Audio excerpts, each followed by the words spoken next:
What's up, captains? Welcome back to ManTheShip, the official podcast for CNU football and athletics. I'm Bo Sano, a junior receiver. And I'm Max Lawton, a junior punter and kickoff specialist. And I'm Jason Viernes, a junior tight end from Ashburn, Virginia. And I'm joined by two of the healing hands of CNU athletics. One's your head athletic trainer and CEO of Matt Nazerski and Gunner White Fan Club. He's also a former New York Giants seasonal trainer. The other's an assistant athletic trainer, and he has the softest hands in the training room and the man of many nicknames. Everyone give a round of applause for Rob Kearn and Cody Hammock. Thank you. Damn called. So how y'all doing? Y'all all right? Yeah, good. Yeah? Pretty good. How's the spring going? I know we just started spring ball and everything, but with all the other sports, how's the spring overall been? I mean, softball's doing pretty good. They're playing right now. We're on a 10-4 start, 7-game win streak, so hopefully they keep it going for the rest of the year. Same. Busy, but good. Baseball's doing well, ranked. A couple big injuries, but hopefully we'll have them back soon. So it's been pretty good. All right, can we kind of go into like y'all's background, kind of where y'all started from, where you are from initially, and kind of how you made your way to CNU? I guess we'll start with you, Rob. How far back do you want to go? Like birth or like high school? No, I mean like where you're from, kind of maybe if you played any sports. I know Cody played sports back in the day. I don't know if you played any sports, kind of how you got into sports medicine, and then kind of your route and where you came from and how you made it here. I'm from New Jersey originally. My mom's side of the family is from this area in Virginia, so that's kind of how I had interest coming here and working here full time. I played soccer and lacrosse in high school, and I ran winter track as well for all 4 years. I went to undergrad at Virginia Tech, and then I went, while I was at Tech, I was kind of undecided, didn't really know what I wanted to do. I had some internships. I started as a political science major. That's what my undergrad degree is in, but didn't really like any of the law or business stuff. And I actually shadowed a high school athletic trainer where my dad worked. He was a high school teacher, and she was awesome. She was a mentor to me early in my career, and she worked at Seton Hall with their program, and so it was kind of a no-brainer for me to apply there and go that route. After graduating from Seton Hall, as part of that, I had a connection where I was able to work as a season intern with the New York Giants, and then I came here as my first full-time job as the assistant for 2 years. I left for a year to work at a private high school in New Jersey, the Del Barton School. That was a really great experience. I had an opportunity to kind of step away from college sports, have a little bit of time. Me and my wife had our first kid during that time. A little bad timing with COVID, but it gave us a lot more time to spend with our son when he was really young. So that was a special time to me. And then came back here in summer of 2020, and I've been here since then. For me, I'm originally from Raleigh, North Carolina, born in Germany, military kid. Really got into athletic training when I was in high school, when I was playing football and lacrosse. I had an injury in high school with lacrosse season, and then kind of learned the rehab process and really fell in love with it. Then I went to Greensboro College. I majored in undergrad for athletic training. Didn't work out because, when you hit sophomore year, you kind of go into a little bit of slump, so happens. Then changed to exercise science. Knew that athletic training was my passion. I internship with the women's lacrosse team and kind of learned more about athletic training from my men's lacrosse athletic trainer, who's now the head athletic trainer for football at Elon. And after that, applied to the University of Lynchburg, and then kind of took on from there. Started at Averett University, another D3 in the Virginia, and then in 2024 decided to apply here, and been ever since. I love it. You were the fastest athletic trainer at Averett, right? So far, yeah, I'm still the fastest. You're still okay, yeah. Still, I didn't know. That's all. It could change, I've been raced here and I lost, so that title's still in quotations, that we can say. I mean, Cody, for you, as a former college football player, what's it been like, seeing the transition from kind of being the guy on the table getting worked on to now being the one that's working on the athletes? Like, what's that been like for you? Like, how did it kind of change your perspective now that you are working on people that you've been in the position where the athletes are in? Yeah, I mean, it kind of gives me a better perspective of, like, what you guys go through. I mean, I kind of relate more to it. Granted, I was a freshman playing college football. I didn't really play much, so I didn't really see the athletic trainers much. So I just knew of the guys who did play and did get worked on, as well as when I was playing lacrosse. I saw a buddy of mine tear his ACL when we were just doing fall ball. So knowing like what he had to go through was kind of crazy and kind of gave me a little more love for what I do. I mean, it really just gives you a gratefulness pretty much because, I mean, me and Rob and everyone else on athletic training staff as well as Eli, we all see like people go through hard times, whether it's a season-ending injury or it's something as minor as like an ankle sprain or like any muscle kind of strain or ankle sprain. So it really gives you that perspective like, hey, you can get through this no matter how long it takes, no matter how many hours you're going to spend with us. It just gives you that gratefulness to do those kind of things. All right, then kind of talking about some of the like sideline stories, stuff that y'all have seen throughout all the different sports. Just got a few questions about that. You know, for both y'all individually, what's like the craziest game y'all have been a part of, or like most enjoyable game that y'all have been on the sideline for? I have a lot. I mean, the ones so far, I mean, going to the D3 showcase with baseball was kind of the craziest game I've seen. 21-20 score with Mazzoni hitting the walk-off. And then, I mean, most recently, softball as well, walking off Moravian in that first game, actually working with softball in my first year with them. So that was really a cool moment to kind of see them finally play in person and just getting along with the team and coaches and just knowing what they've like worked all like fall and spring going up to that moment. I would say kind of 3 games for me stand out since I've been here, at least. The first one would have been with basketball. The second year I was here, I covered basketball. We went to a Final Four, and just winning that Elite 8 game. You know, obviously, you know, we don't play in the games. I try really hard to make sure that our staff, that us individually aren't the center of attention, but at the same time, it's a moment of pride to see the guys that we work with, the girls that we work with every day go out and have success. And so I think that was like my first time as an athletic trainer kind of getting that positive reinforcement, like, okay, like I'm doing a pretty good job. Like the guys are staying healthy. The coaches are able to really mold them and do what they need to do with them to have that success. And so that was just a really fun time. It was a great group of guys to be with. And it was just really fun. It was kind of stunk that we didn't win in the Final Four, but still, like, I think looking back on it, how I kind of look at every year is if you have a good season and you tell yourself in the beginning of the season that's where you would have ended up, would you be happy with that? And I think at that time, if you're like, hey, look, we're gonna go to a Final Four, there's not many people that are gonna say like, nah, I don't want to do that. I want to win the championship or nothing. Yeah. And so that was like probably my first big moment of being a full-time athletic trainer by myself, of kind of reaching a level that I thought was pretty impressive. I'd say number 2 would probably be our first NJAC conference championship. Mm-hmm. I thought that was it was just a really good feeling. I'd been part of the football program enough ever since, you know, fall of 2017.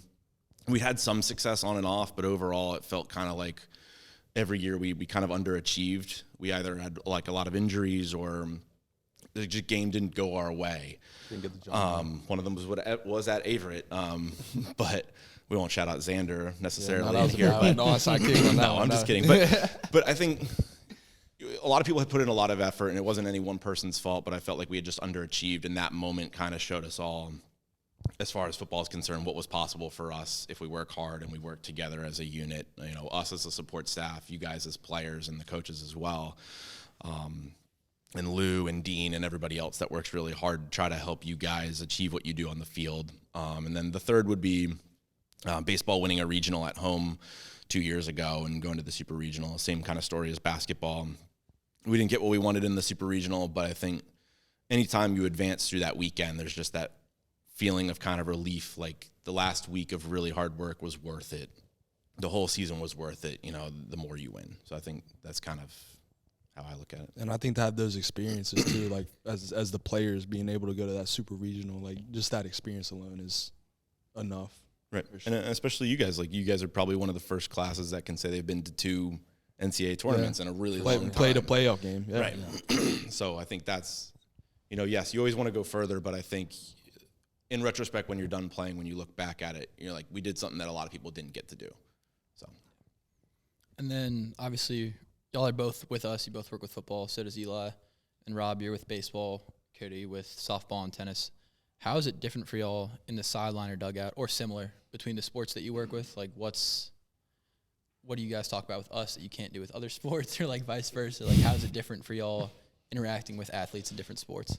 Yeah, I think to me it always comes down to the culture of the team. I like how we run the athletic training room. We want it to be a fun place for you guys to be. We don't want it to be so fun that you're just in there distracting other people from working. At the end of the day, it's a place for you to get better, to feel better. But I do think so much of your lives is structured around having to do well in class, having to do well on the field, having to perform for certain people. So I think it's nice to have a place where you can go and, yes, you want to do your best, you want to get better, but you don't feel like you can be a little vulnerable, you can be yourself, you can have some fun, you can have, you can get better in an environment where it's not super tense. And so I think for me, that's how I like to be on the sidelines. I like to be very laid back. I like to think that I don't really get too high or too low, at least not visibly. Obviously in a big game, if you put a heart rate monitor on all of us, it would probably be spiking, but I stopped wearing my Apple Watch after the regional. It was like over like 200, I think, at one point. And so I was like, I'm not going to know that I do this anymore. But I think trying to be somebody has an even appearance that athletes that are having the worst day of their life or the best day of their life can come up to and just feel like they can have a conversation with. And I think for me, that's how I look at it. And then just going back to the sports, I think you look at the culture of the sport. You look at the culture that the coach wants, that the players have. I think, for both of us, softball and baseball is such a vastly different sport than football. One loss for you guys could mean the end of your season. Or not the end of your season, but you don't go to the playoff. Baseball, softball, losing is a part of it. The chance that you go undefeated in baseball, run the table, and win a national championship is almost zero.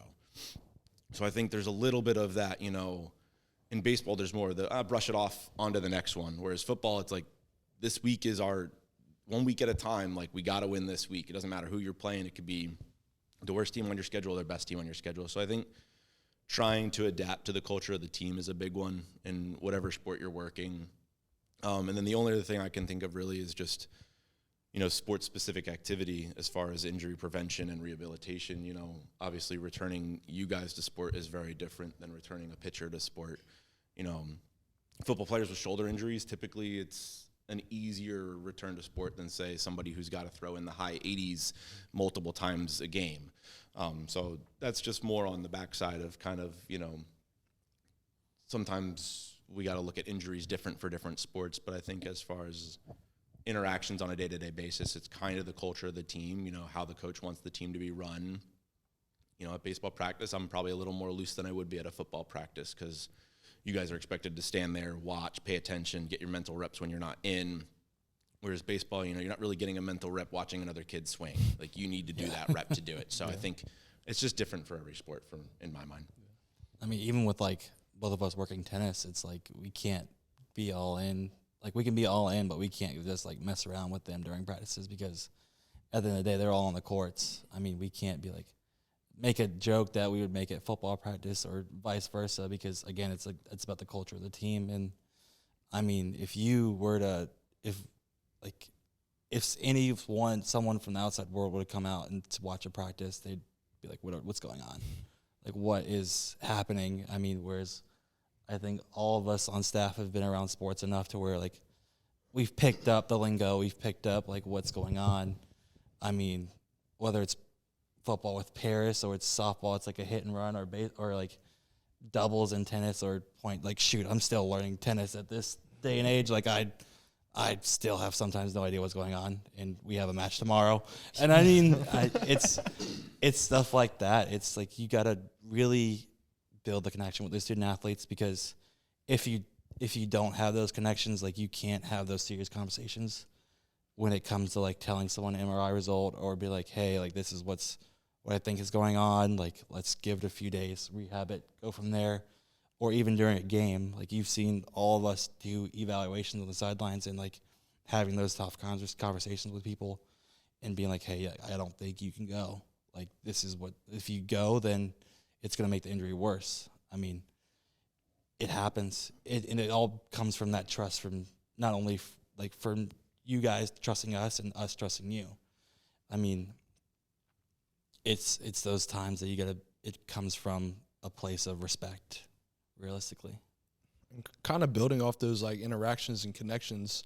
How's the relationships with the coaches? Because I know y'all talk to them a lot. Y'all got to relay those injuries because I know during the season, Crowley's in y'all's office every day for checkups and updates and stuff. So how are the relationships with the coaches? I mean, I think here currently we have a really good relationship with the coaches. I mean, ever since I've been here, I've had a good relationship with the coaching staffs. I think we're in a unique spot where I think a lot of times we have news that a lot of people just don't want to hear. And so that kind of puts us in the middle of a firing line, if you will, of, getting a reaction that might not be necessarily meant for us, but is just frustration. And I think being able to just kind of brush it off, not take things personally, because I think majority of the time it's not. It's just frustration, whether it's from an athlete or from a coach, or even from a coworker. If we ask for another opinion from someone else, and they're like, "Look, I don't really agree. Like, I don't think this looks very good."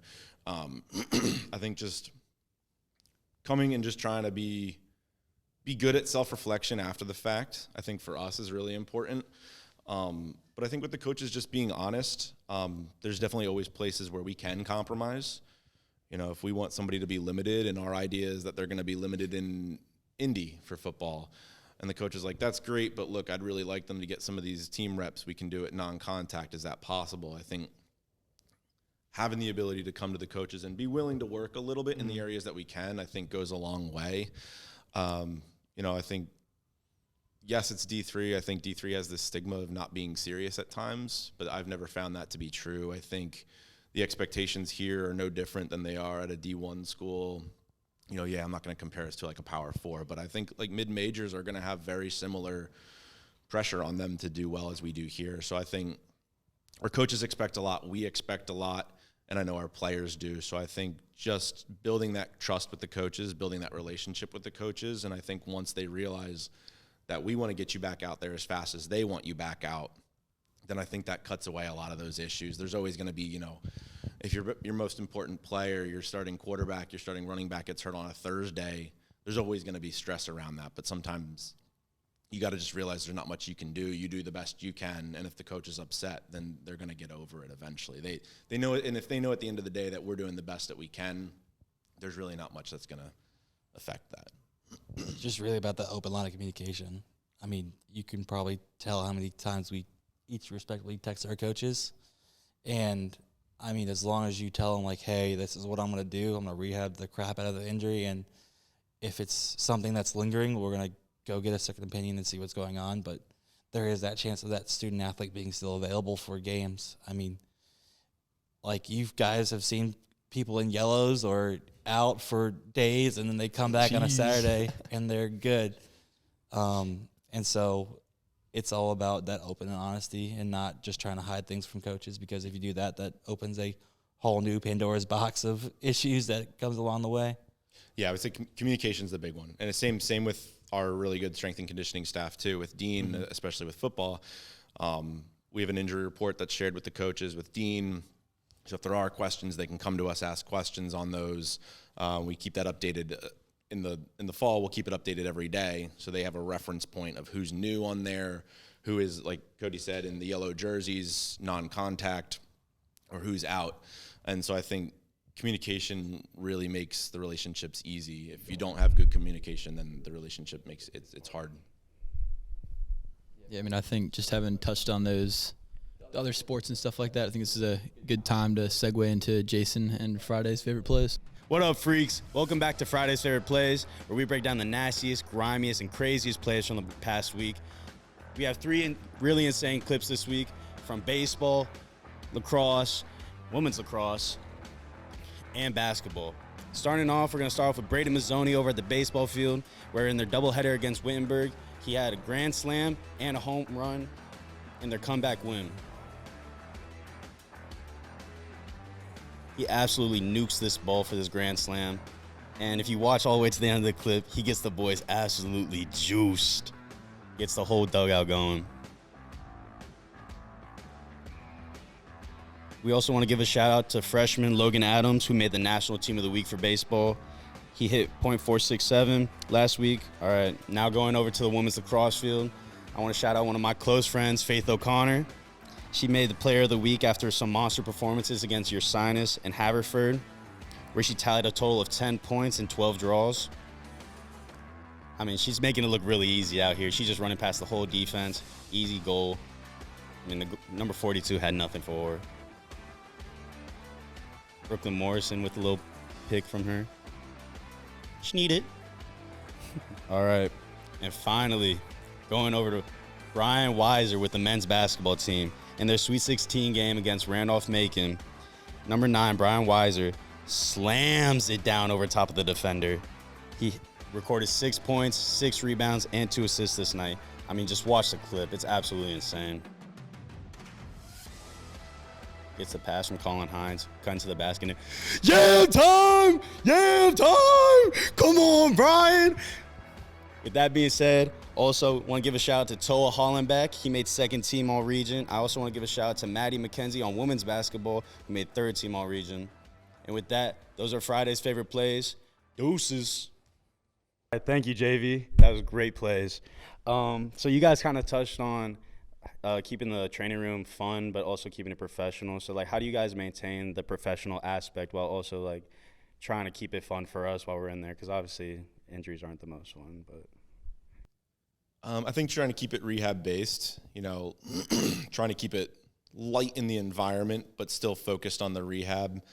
Making everything about changing up rehab, not having you do the same rehab every day. If you come in there, 5 days in a row and you're just doing the same thing over and over and over again, that's going to get stale, and you're not going to want to come back, or you're not going to bring the same energy when you come back after that. So I think keeping it lively in there, not that it's the most important thing, but I think having the TV in there, we play some, movies on a low volume, or we play some music. I think it keeps it from being just this kind of like padded white wall, like rehab environment with like elevator music. And so I think, just trying to make each day a little different in there. So not that you never know what to expect when you're going to come in, but I think sometimes that's kind of how it ends up.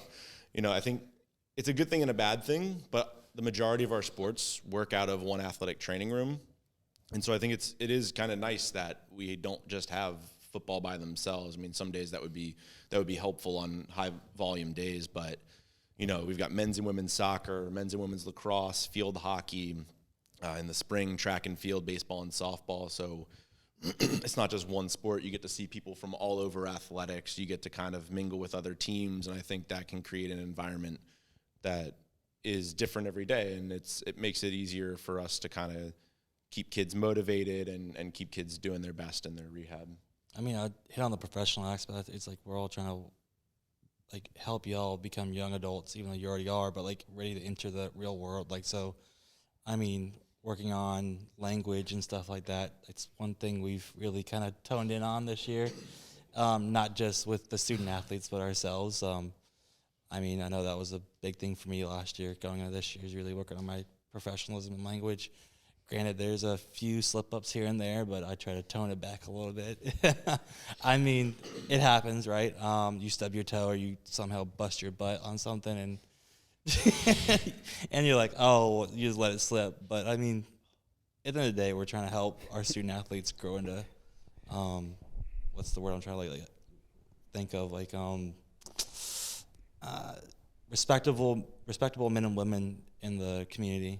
I mean, I don't want any of you to go out in the world and I see you on the news and something bad happens. So, yeah, I mean, something I appreciate about you, Cody, is like me and you. Obviously, you're the guy I work with the most, and like something you've said to me in the past was like, I just come in here every day and I try to put a smile on somebody's face and on every single person I work with, and like. Obviously, like, nobody really wants to be in the training room. No, absolutely not. If they don't have to be. So, like, I appreciate that about you because, like, obviously, like, when I'm sitting out at practice, I don't want to be sitting out, and I get in a certain mood sometimes. And just coming in and letting us all kind of mess with you and you mess with us, and it does make us laugh. Like, call you all the nicknames and stuff. But and when you slip up, you take your lap, right? I hold myself accountable. I take that lap every time I go to practice. You better take that lap. Yeah, so also I'm a kinesiology major. I kind of want to get into like physical therapy, all that. So do y'all have like any advice for people who are in the kinesiology field or athletic training who want to get into a similar job as y'all? I would honestly say intern. I mean, intern with PTs, intern with ATs, intern at like physical therapy clinics or with Rob, Eli, and I. I mean, we have a good connection with ODU, Old Dominion University, with their MSAT program, and I know we get a lot of students from them. They've worked with MC, Rob, this year myself. Eli had a student from Wisconsin, from University of Wisconsin, Eau Claire. Yeah. From I think January to March before they started their tournament run. So we're all about letting students come here and learn. I mean, because we now have 2 athletic trainers, like athletic training student interns or workers for football going to athletic training school this upcoming summer. I know it's a pretty huge accomplishment, not just for us, but to kind of show the CNU brand of like what they get to learn from us. And I mean, it's intern, get the hours, shadow. Yeah, I would say the same. Observation hours really is where the best place to start if you're interested in PT or athletic training. Reaching out to a local PT clinic, reaching out to athletic trainers in the area. Obviously, you guys have access to us, but if you're not an athlete and you're interested in doing it, try it. I mean, I would say, especially from my experience when I kind of was trying to figure out what I wanted to do, observation hours or internships was the best thing. You don't really know if you are going to like something until you do it consistently.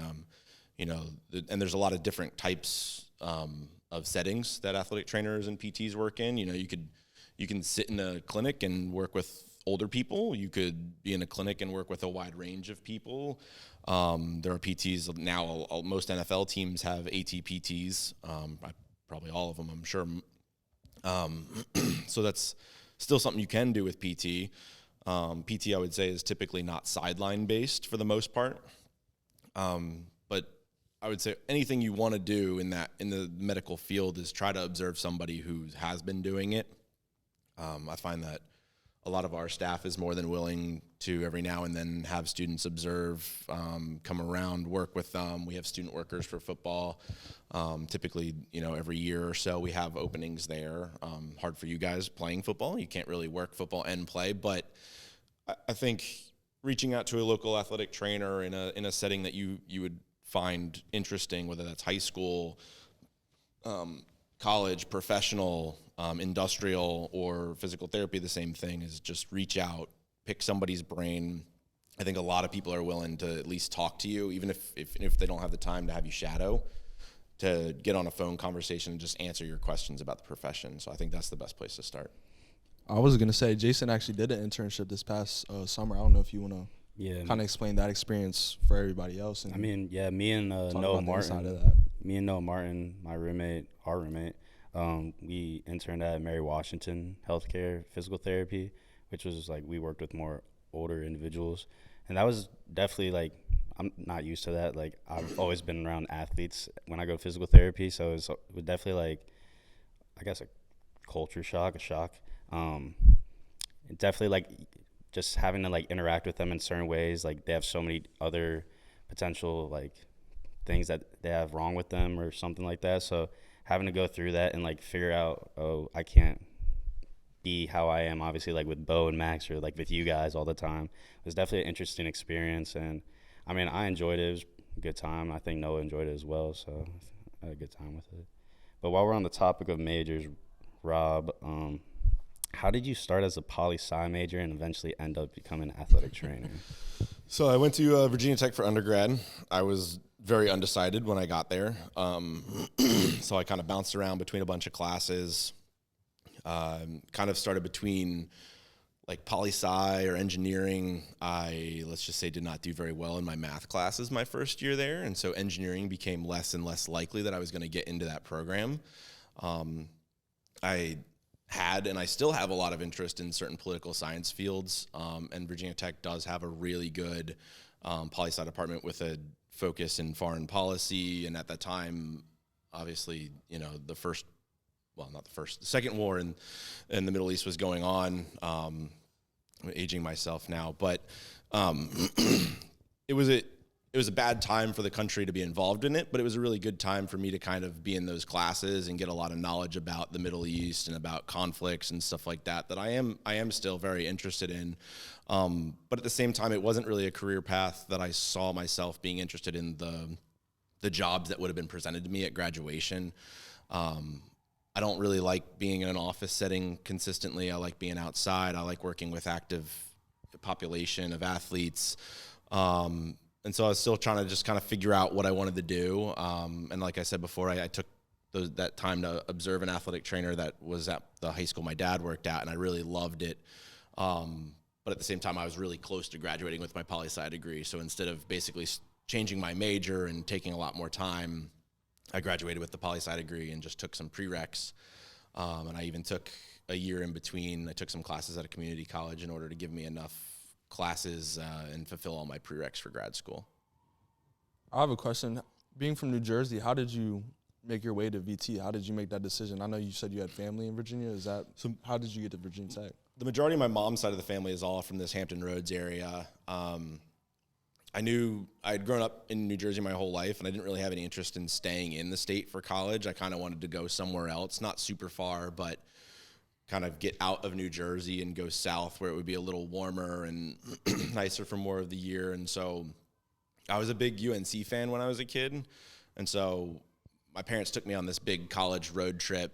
My mom is a book editor, so she used to drive around to a lot of colleges all the time. And she took me to a bunch of the colleges on the way from New Jersey. We visited a bunch, and then we went to UNC and then went to a lot of schools on the way home. And really the one main school that we went to on the way home from UNC was Virginia Tech. And then obviously without just this being a Virginia Tech ad, I love the school, I love the campus, and I just kind of fell in love with it.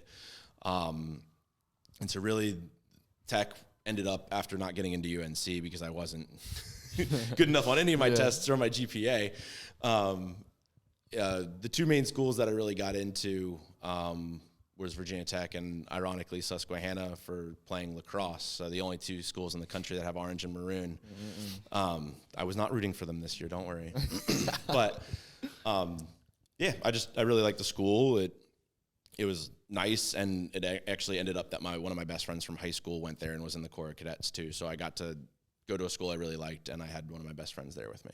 And what year did you graduate? Virginia Tech? Yeah.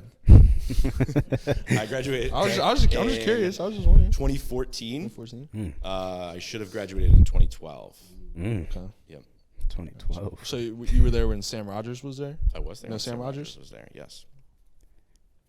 I don't know who Sam Rogers is. I don't either. You'll find out. That was my high school football coach. I don't know him. But you knew I know who Sam Rogers is though. Yes. Yeah. Okay. All right. Also, kind of talk about family. You obviously bring your kids around a lot. They're a pretty fun group, especially after a long game day. That day after when we're in for rehab. What's it like just having them be kind of so close to our football team? I feel like, and just like having them around. Yeah, it's awesome. I think CNU is a great place. I think we have a lot of very welcoming staff. I think we have some of the best athletes in the country as far as just decent human beings. I mean, yes, obviously we're good at sports, but I love having you guys around. Obviously, I feel like it says a lot that I have my kids around you. But no, it's great. I think it's fun for them. And it's great for me. You know, athletic training is hard. We have long hours, and there's a lot of time where I can't bring them with me. So on the days that we have like a Sunday injury check or something that I can bring them, or a day of lower volume during the week, it's awesome to have them around. I think our athletic training staff likes having them around too. I know they can get in the way, they can get annoying, and some of them talk to you consistently and won't stop. But no, I think it goes kind of back to trying to keep it a light environment and fun, and obviously, you know, as long as they're not distracting kids from doing their rehab and they're making it a fun place to be, then I think it's a nice thing to have every now and then. I think they definitely brighten up the mood, especially after like a long game day, long travel night, long night in general. I think they definitely make it a bright little that I still have in my car, and it was up in my locker that I had. We won't disclose what's on the picture. We don't talk about what he drew, but. All right, well, we've hit the 2-minute warning. Are y'all ready? Sure. Sure. You know what the 2-minute warning is? Do I not. don't. Enlighten me. Man, y'all are fake fans. I have watched it, but I don't know the questions. All right, basically you have 2 minutes. I'm gonna ask y'all a series of questions. Y'all can both answer each question. We'll start with Rob, and then I'll let you answer. Then I'll follow up with another question. Are y'all ready? Yeah. Good? Sure. All right, here we go. Most stressful part of game day. Taping. I'd say the week's more stressful. I don't really feel too stressed on game day. Tape ankle or wrist. Ankle. Wrist. Funniest excuse for missing treatment. Fell out of bed. Being hungover. Late night or early morning injury check. Early morning. Early morning. Heat or ice. Heat. Heat. Which sport is most dramatic? Oh, God. It's a tough one. You're going to make us throw teams under the bus. Of my sports or Which team's most dramatic? I think some of our baseball players can be pretty dramatic. Yeah. I would say some of the softball players are pretty dramatic. Yeah. Who's winning in a race, Eli or Cody? Eli. Eli. All right. What about Coach Steve or Coach Dens? Ooh, I got Coach Steve. Steve all the way. Steve all the way. Who's the funniest AT? I'm the funniest looking. I will say that. I'm gonna say Cody. I'm not gonna. Yeah, Cody. Yeah. Does it- Go to karaoke song. Good karaoke song. Go to karaoke Go-to. song. I would say anything by Journey. Cody Johnson, half a song. Funniest player in Might any be you, sport. Bo. Maybe me. Yeah. Oh, football. We're going football. Yeah, we can go football. I Take I me. think Bo, you can get a vote. I appreciate that. Are you, He's got a better laugh than you Jason's do. pissed. I don't know. I'd also would probably say Joe Lou is pretty up there. That's a good. Yeah, That's a one. good point. That's a good point. All right, this is mainly for Rob, but you can answer Cody. Start, bench, cut, Matt Gunner, Hamer. No. Well, Got him. so Time's ticking. start Bench, cut. Yeah. start bench cut. Wow. Well, I mean, Hamer's last year didn't really play, so let's cut we'll Hamer. cut He can Hamer. stay on the sideline with me. Yeah. because Just not on the team. Not Love on you, the Nick team. Hamer. Yeah. By the way, me and Hamer did float the idea of a podcast, so Yeah. We heard. not in threat We teams. heard you were don't coming worry. for us. God, and that's kind of. I got to bench two of our best players that have ever played. One of the two best players that have ever played here. Who you starting, Matt or Gunner?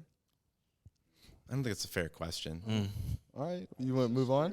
Yeah. Yeah, No, sorry, I'm just Nick. saying that of the three, if I'll keep me and Nick Hamer will We'll be on the be side. on the and the other two sideline can and- play. All right. Okay. And I think Nick would be honest that Yeah, he would agree. All right, here we go. One word to describe CNU athletics. Awesome. That's what he said.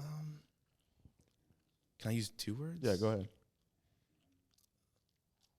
I would say fun and competitive. Favorite CNU sport? To work or the team to be around. Who's your favorite? Football's always been my favorite sport to work. Yeah. Football is a favorite sport to work. Yeah. 2 for 2. 2 for 2. All right.